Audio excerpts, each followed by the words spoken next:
Bien, vamos a continuar con la quinta clase o con el quinto video. ¿De acuerdo? Pues bueno, nos quedamos en lo que son las cargas. Ya asignamos cargas. eh, y de hecho aquí lo podemos ver. En esta opción, rápido podemos ver lo que son las cargas que hemos asignado. ¿De acuerdo? En la parte de arriba pusimos 300 y 264 debido al pretil. En esta parte eh, en el volado pusimos 300 debido a que era cristalería, ¿de acuerdo? Y en esta, pues bueno, 700 como muro, ¿de acuerdo? Obviamente siempre habrá casos en donde vamos a tener muros divisorios en la parte, por ejemplo, en la parte interna, ¿de acuerdo? Que sería toda esta parte, ya sean oficinas, ya sean locales, bueno, entonces obviamente esos muros van a venir en el plano arquitectónico y es muy importante que al momento de recibir un plano siempre preguntes qué tipo de construcción va a ser, eh, acabados, porque hay muchas veces que te entregan los planos y no te entregan ese tipo de información debido a que todavía los planos no están terminados, ¿de acuerdo? Y bueno, te dicen ve avanzándole para que lo terminen rápido, ¿de acuerdo? Para que ya no se detengan en lo que es, pues sí, la documentación y todo ese tipo de cosas, para que ya esté listo, ¿de acuerdo? Que cuando se termine el arquitectónico, prácticamente se termine el estructural y los hidrosanitarios, eléctricos y bueno, hay más planos que conforman un proyecto ejecutivo. Entonces, es muy importante que preguntemos eso, ¿de acuerdo? Los muros van a ser de tabla roca, van a ser de tabique rojo, de qué material va a ser. Y bueno, ya en base a los materiales, pues bueno, nosotros nos vamos a lo que son las tablas de pesos volumétricos, que nos lo manejan los reglamentos. Y pues bueno, de ahí nosotros determinamos qué peso va a tener ese muro, ¿de acuerdo? Obviamente el espesor igual viene en los planos arquitectónicos, entonces simplemente sacamos el espesor y igual la altura. A veces las oficinas nos llegan a la parte superior, ¿de acuerdo? Entonces, eso lo calculamos y lo metemos aquí en lo que son las cargas, ¿de acuerdo?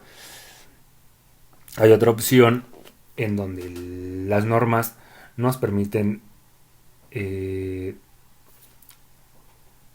poner de carga distribuida a carga, bueno, distribuida lineal a distribuida sobre una superficie, ¿de acuerdo? Pero bueno, eso ya lo vemos un poquito más a detalle, que realmente a mí no me gusta meterlo aquí en el software de esa manera. No me gusta hacer esa conversión, ¿de acuerdo? Prefiero dejarlo tal y como va a ser la estructura. Obviamente eso en lo que son las... ah,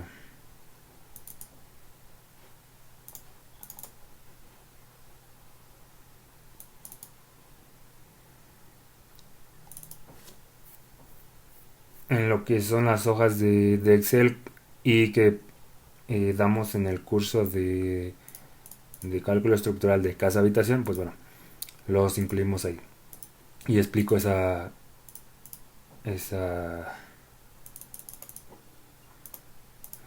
explico lo que se hace, ¿de acuerdo? Y de hecho aquí podemos ver lo que dice muro, longitud del muro y bueno, aquí ya te maneja un coeficiente que prácticamente lo sacas de acá, que sería en base a una relación de A1 entre A2, que prácticamente A1 y A2 son las dimensiones de la losa, ¿de acuerdo? Y bueno, hacemos ciertas operaciones ahí y de esa forma nosotros sacamos una carga sobre superficie de losa, ¿de acuerdo? Y ya esa obviamente va, por ejemplo, si tenemos, en este caso tenemos una sobrecarga permanente de 260, pues bueno, dependiendo cuánto muro tengamos, cuánto pese ese muro, pues bueno, nos la va a incrementar a 400, a 450, o el número que nos dé esas ecuaciones. Y Bueno, una vez ya obtenido todo eso, las cargas y todo, los apoyos, eh, pues bueno, lo que vamos a hacer va a ser lo que es la primera corrida para obtener los valores y poder poder verificar nuestras columnas, nuestras vigas y nuestro comportamiento dinámico y modal, ¿de acuerdo? Pues bueno, una vez revisado todo, que todo esté bien, lo que hacemos es correr el modelo. Ponemos Run Analyze y esperamos. ¿De acuerdo? Obviamente entre el modelo sea más grande y entre más modos nosotros pongamos a analizar, pues bueno, nos va a tardar muchísimo más. Pues bueno, aquí ya podemos ver lo que es la deformada de la estructura, cómo se va a deformar respecto a nuestras cargas verticales, ¿de acuerdo?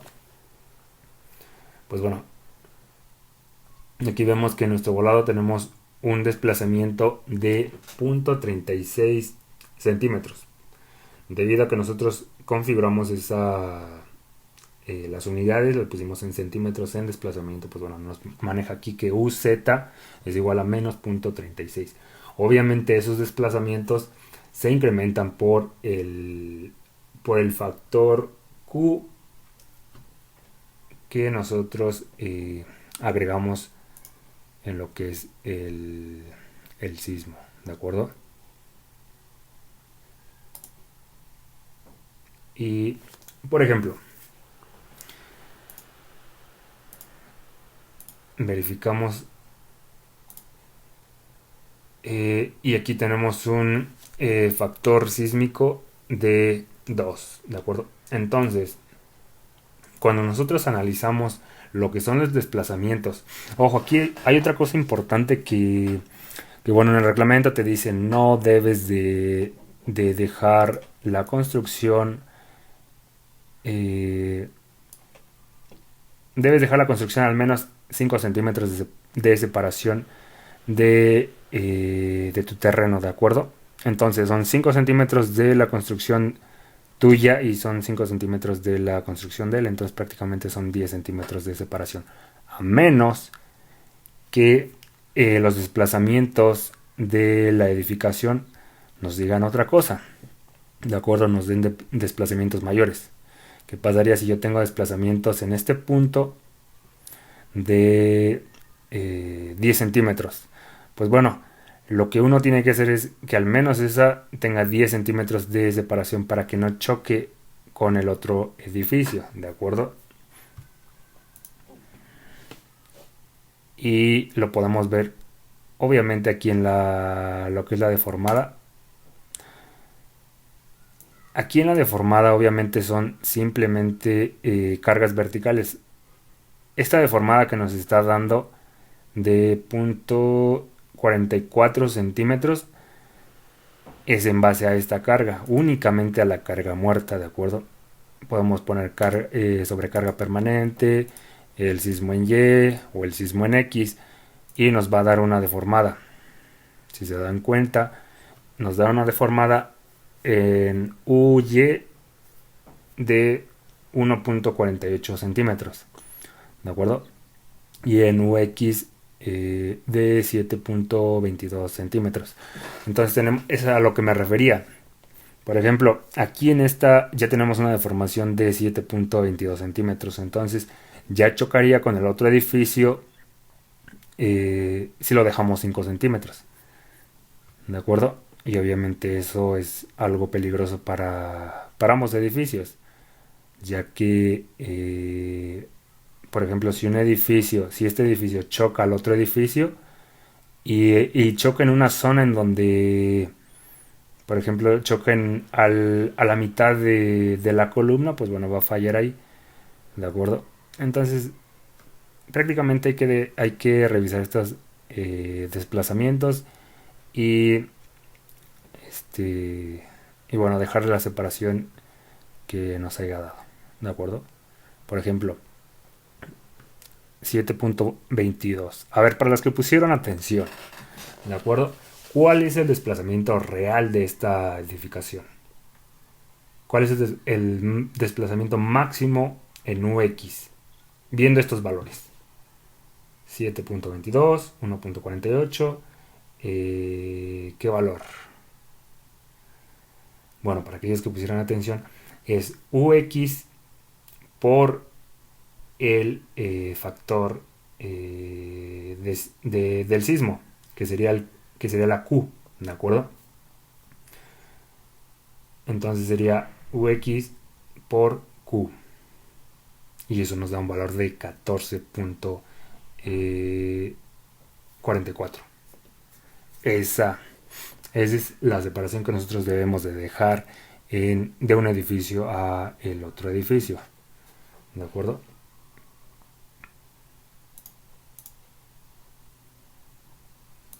Y bueno, podemos seguir poniendo lo que son las combinaciones, lo que son los modos de derivar. Por ejemplo, en combinaciones vemos la más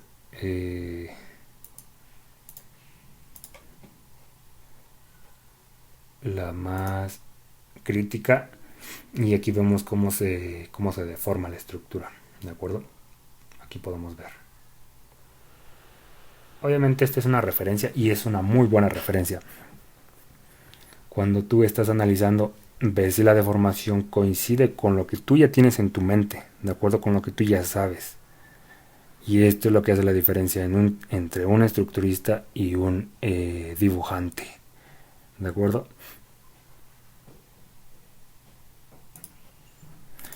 Entonces, ahora, lo que se revisa prácticamente son estos desplazamientos debido a otra combinación de cargas. En este caso nos da un desplazamiento mayor que el anterior. Obviamente estamos hablando de décimas de milímetro. Entonces, bueno, ya obtuvimos los desplazamientos. Simplemente era para explicar un poquito esto de desplazamientos y obviamente lo que son las normas técnicas. De acuerdo, no es como te dicen en el trabajo, en la escuela, podría decirse, porque obviamente no tienen el tiempo suficiente para abarcar todo esto que nosotros estamos aquí explicando. Y obviamente hay una diferencia entre esto y entre la especialidad que estoy haciendo, ¿de acuerdo? Haciendo para ustedes, ¿de acuerdo? O sea, va a haber un curso especializado en lo que es edificaciones y en lo que es casa habitación.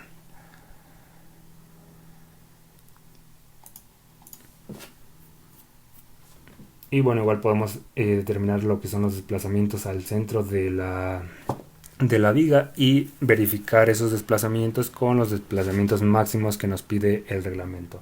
Obviamente, como ya habíamos comentado, en lo que son el código de diseño, pues bueno, nosotros ponemos nuestro código y obviamente ese código hace la verificación de que todos los elementos pasen. Cuando un elemento está muy deflexionado, por ejemplo, esto pasa más normalmente en lo que son estructuras de acero. Cuando ves edificios de acero, pues bueno, y en volado, obviamente, hay elementos muy cortos en donde no va a pasar los elementos. Te va a decir simplemente software, este elemento no pasa, o este otro elemento tampoco pasa. Normalmente son en estos de aquí, ¿de acuerdo?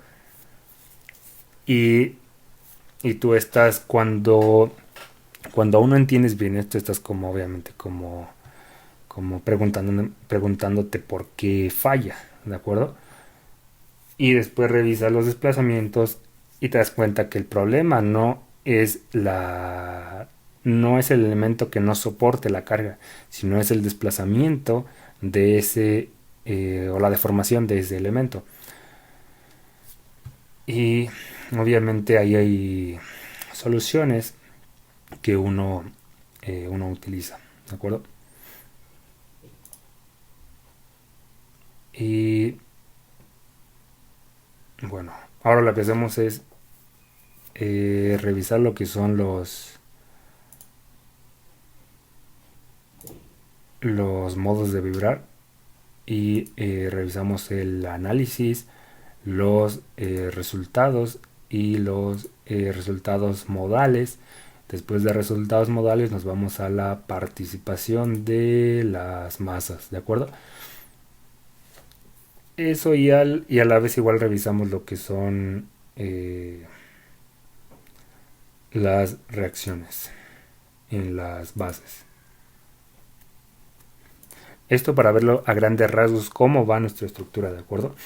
Aquí no estamos haciendo ningún cálculo por el momento, ningún diseño, simplemente estamos viendo a grandes rasgos el edificio, ¿de acuerdo? Para ver dónde nosotros vamos a reforzar o qué es lo que se requiere reforzar, ¿de acuerdo? No es simplemente modelar y poner que todos los elementos pasen. Eso sería muy fácil y eso lo haría cualquier persona. Y bueno, y otra cosa importante, el software no es el que resuelve el problema. Tú debes de ser el que resuelve el problema.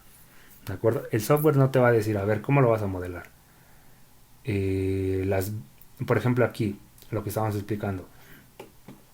En lo que son las nervaduras, eh, no te va a decir en qué sentido lo vas a poner, eh, las vigas, las columnas, obviamente eso viene de arquitectura, ¿de acuerdo?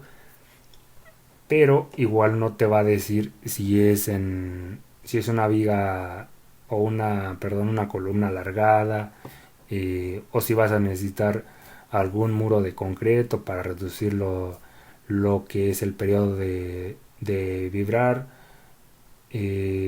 Bueno, muchas cosas que ya cuando estás resolviendo y cuando ya vas a entregar el proyecto, pues bueno, ahí va a ser la gran diferencia. Verás que el software simplemente es una super calculadora que te va a ayudar a hacer te va a ayudar a resolver todas las ecuaciones, ¿de acuerdo? Y te va a arrojar valores dependiendo tú qué valores le metas, ¿de acuerdo?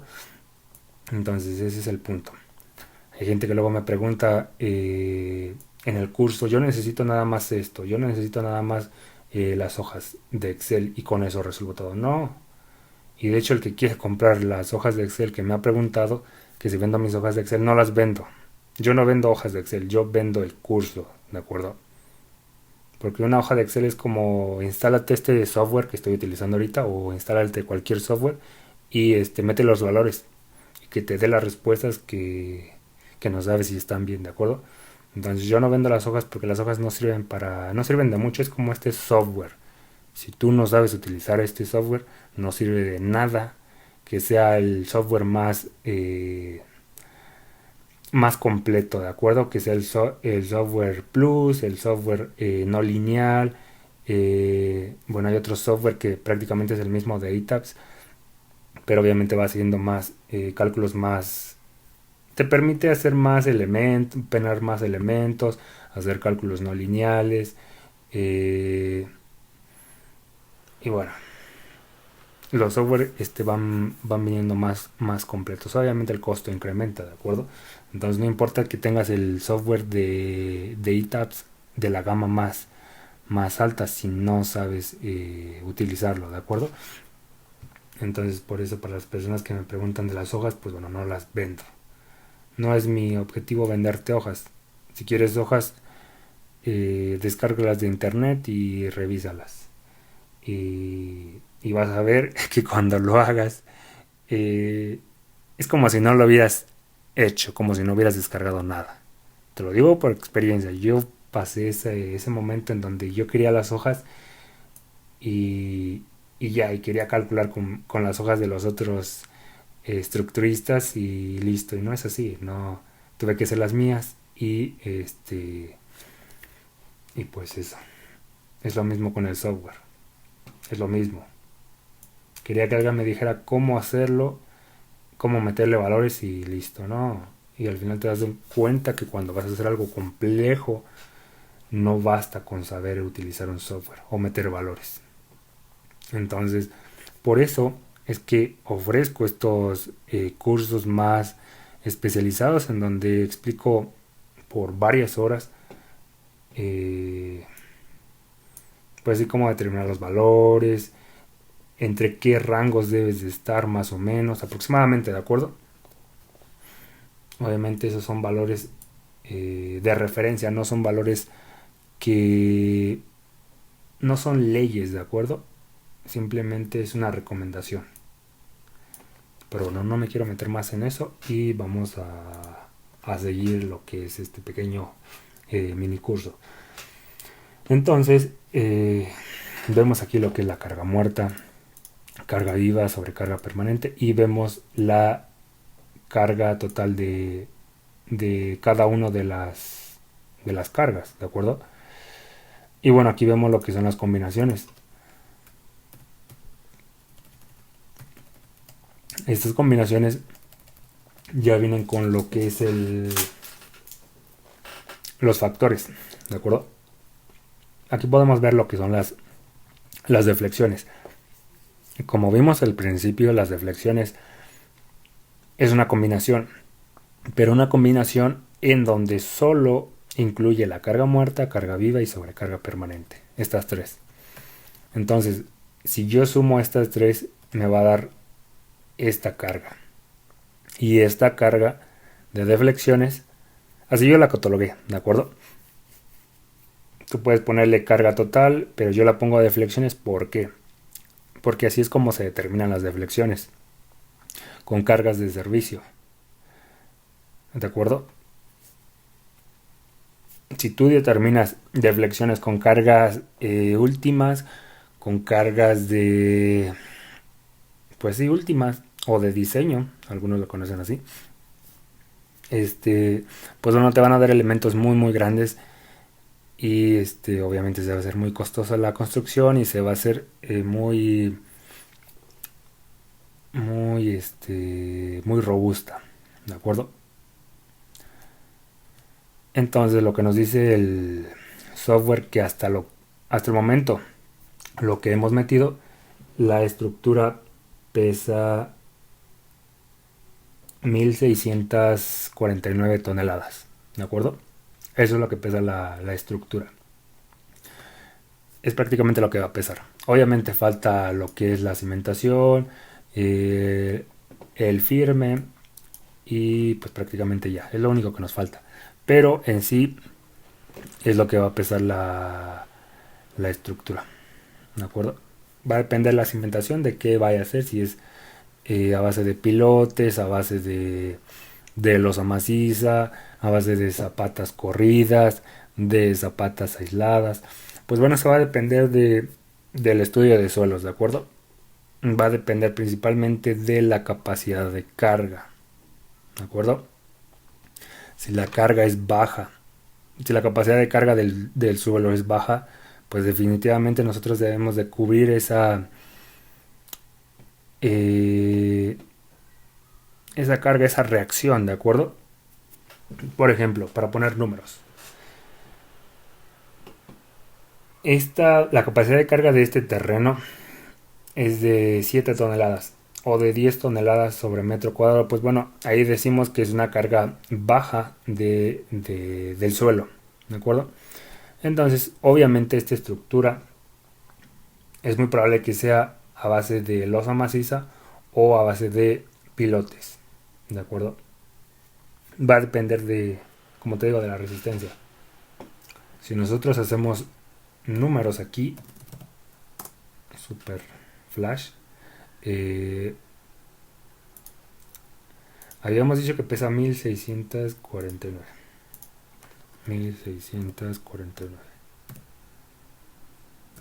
toneladas, ¿de acuerdo? Tenemos un área de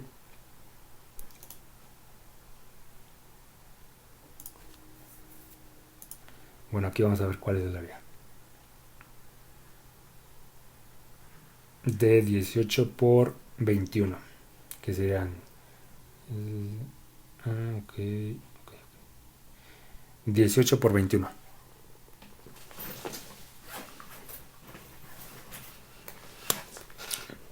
Bueno, sacando la calculadora, multiplicamos 18 por 21 y eso nos dice que tenemos un área de 378 metros cuadrados. Entonces ponemos una área de 378. Esto es a grandes rasgos, ¿de acuerdo? Y tenemos una capacidad del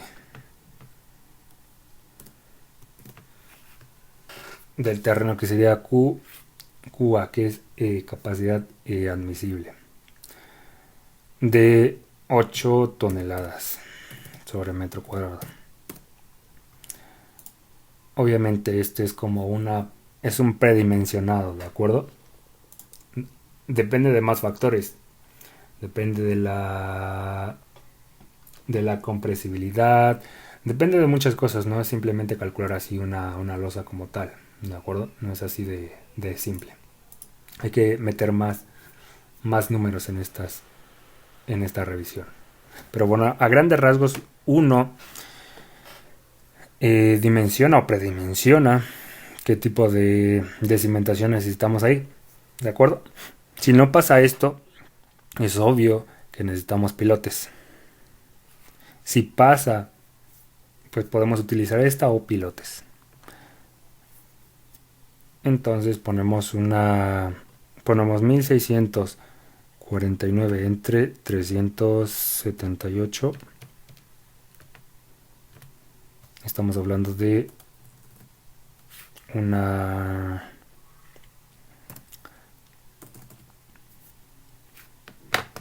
carga de diseño de 4.36.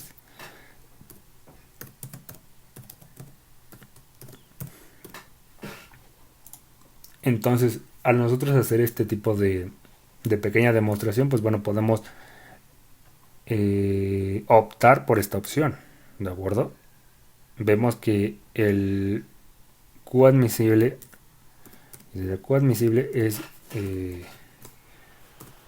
es mayor que la carga de diseño.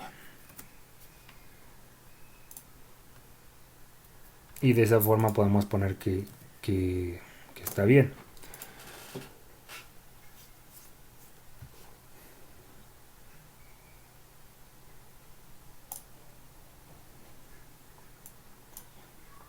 Y bueno, vemos que esta opción es posible, ¿de acuerdo?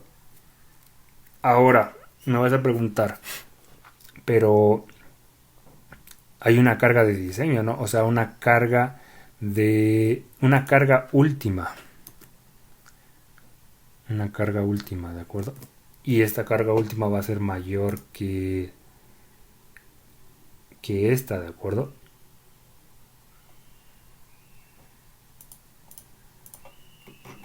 Que prácticamente va a ser la carga máxima, la carga con los factores, que prácticamente sería esta de 21. Sería cuestión de revisar cuál es la máxima, ¿de acuerdo?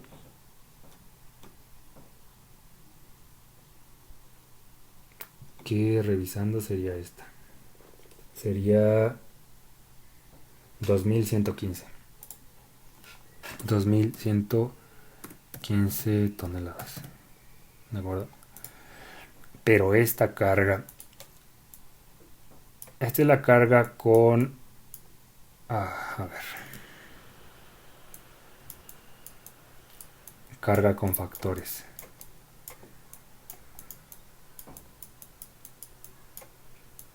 Y esta es la carga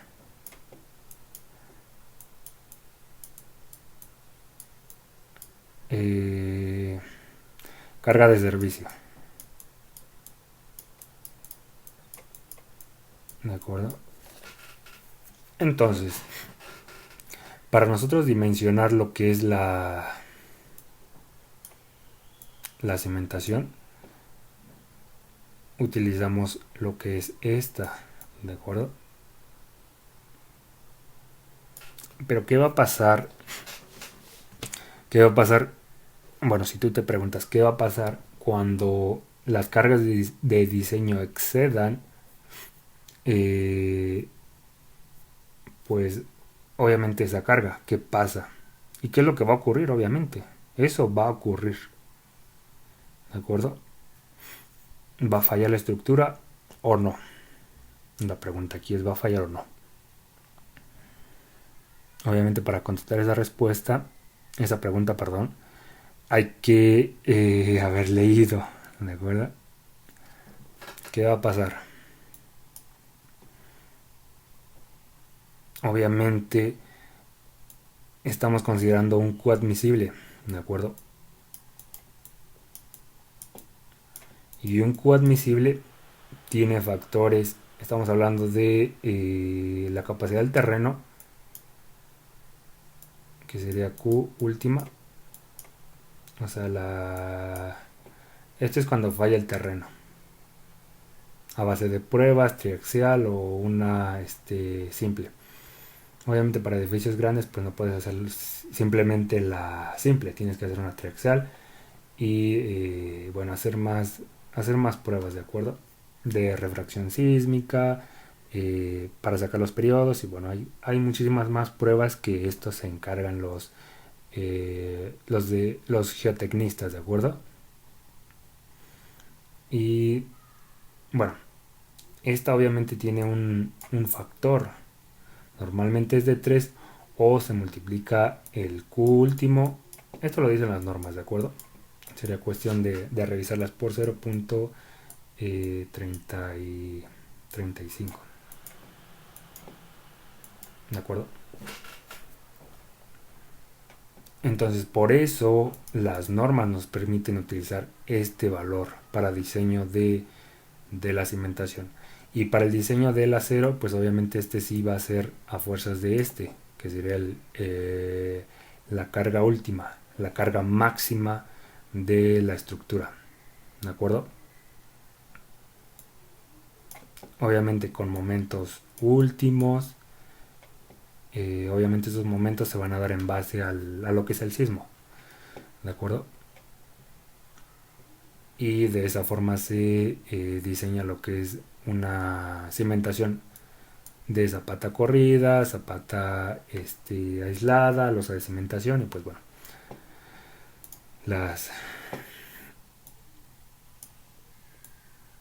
bueno, me salió un poco del tema, pero bueno. Y bueno, de esa forma se diseña lo que es la cimentación, ¿de acuerdo? Pero bueno, vamos a diseñar lo que es la superestructura, ¿de acuerdo? Entonces, una vez revisado lo que son las cargas, pues bueno, nos vamos a lo que es la participación de masas. Y vemos los modos de la estructura. En este caso tenemos 12 modos, ¿de acuerdo?